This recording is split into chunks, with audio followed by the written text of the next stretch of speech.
بیٹھ کر نماز پڑھنا ایک راز ہے جس کے بارے میں 80% لوگ مکمل طور پر آگاہ نہیں ہیں۔ جو شخص بیٹھ کر نماز پڑھتا ہے، اللہ تعالیٰ اس کے گھر میں 3 چیزیں نازل فرماتا ہے۔ محترم ناظرین، کیا واقعی بیٹھ کر نماز پڑھنے سے گھر میں غربت آتی ہے؟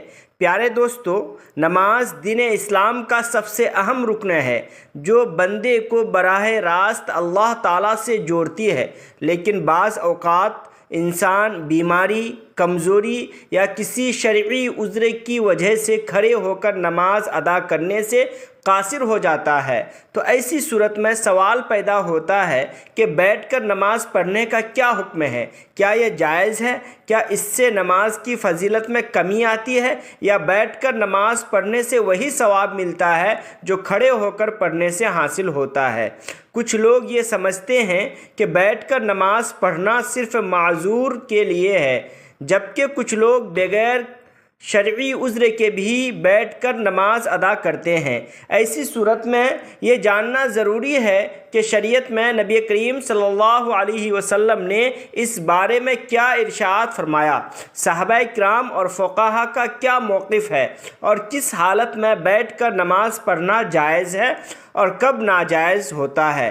اس ویڈیو میں ہم قرآن و حدیث کی روشنی میں ان تمام سوالات کے جوابات تفصیل سے سمجھیں گے تاکہ کوئی غلط فہمی باقی نہ رہے اور ہم اپنی نماز کو شریعت کے مطابق درست طریقے سے ادا کر سکیں۔ اگر آپ کو بھی بیٹھ کر نماز پڑھنے کے مسائل سے متعلق مکمل رہنمائی درکار ہے اور یہ جاننا چاہتے ہیں کہ کن کن صورتوں میں بیٹھ کر نماز پڑھنا جائز ہے اور کن حالات میں کھڑے ہو کر نماز پڑھنا لازمی ہے، تو اس ویڈیو کو مکمل سنیں۔ جواب سننے سے پہلے آپ سے ریکویسٹ ہے کہ اگر آپ ہمارے چینل میں نئے ہیں تو ہمارے چینل کو سبسکرائب کریں، اگر ویڈیو اچھی لگے تو لائک کریں اور دوسروں تک اس ویڈیو کو ضرور شیئر کریں۔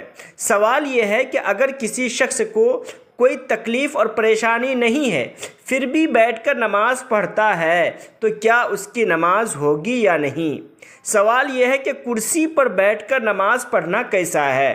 کیا اس کے لیے کسی حدیث میں صراحتاً کوئی تفصیل ملتی ہے؟ اگر نہیں ملتی تو پھر یہ مسجدوں کو شادی محل بنا لیتے ہیں، جو اکثر مسجد میں دیکھنے کو ملتا ہے، اور اس میں بھی کچھ لوگ ایسا کرتے ہیں کہ صف یعنی لائن میں کرسی رکھ کر کرسی کے آگے کھڑے ہو جاتے ہیں اور پھر رکوع کے بعد سجدہ میں جانے کے بجائے کرسی پر بیٹھ جاتے ہیں۔ امید ہے کہ اطمینان بخش جواب سے نوازیں گے۔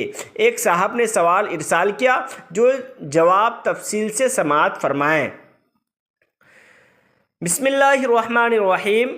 جو شخص قیام یعنی کھڑا ہونے پر سجدہ کرنے پر قادر ہو تو اس کے لیے قیام فرض ہے۔ اگر قیام کے کچھ حصے پر قادر ہے، پورے قیام پر قدرت نہیں، تو جتنی دیر قیام کر سکتا ہے اتنی دیر قیام کرنا ضروری ہے۔ اگر سجدے پر قدرت نہیں تو ایسے شخص پر قیام ساقط ہے۔ قیام پر قادر نہ ہونے کی صورت میں اگر زمین پر کسی بھی ہیئت، خواہ تشہد، تورک، تشہد میں عورتوں کے بیٹھنے کا طریقہ، آلتی پالتی مار کر رکوع اور سجدہ کی قدرت ہو تو زمین پر ہی بیٹھ کر نماز ادا کرنا ضروری ہے۔ کرسی پر بیٹھ کر نماز ادا کرنا جائز نہیں۔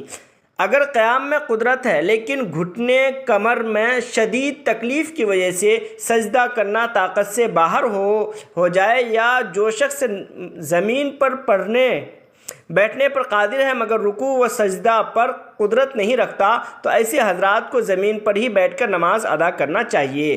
کرسیوں کا استعمال کراہت سے خالی نہیں، کیونکہ اس میں بلا ضرورت صفوف میں خلل، غیروں کی عبادت گاہوں سے مشابہت اور مسنون طریقہ کی خلاف ورزی پائی جاتی ہے۔ اگر زمین پر کسی بھی ہیئت میں بیٹھنا دشوار ہو تب کرسی پر نماز ادا کی جا سکتی ہے۔ کرسی پر بیٹھ کر نماز ادا کرتے وقت بعض لوگ رکوع میں ہاتھ کو ران پر رکھتے ہیں اور سجدہ کی حالت میں فضا میں معلق رکھ کر اشارہ سے سجدہ کرتے ہیں۔ ایسا کرنا درست نہیں ہے۔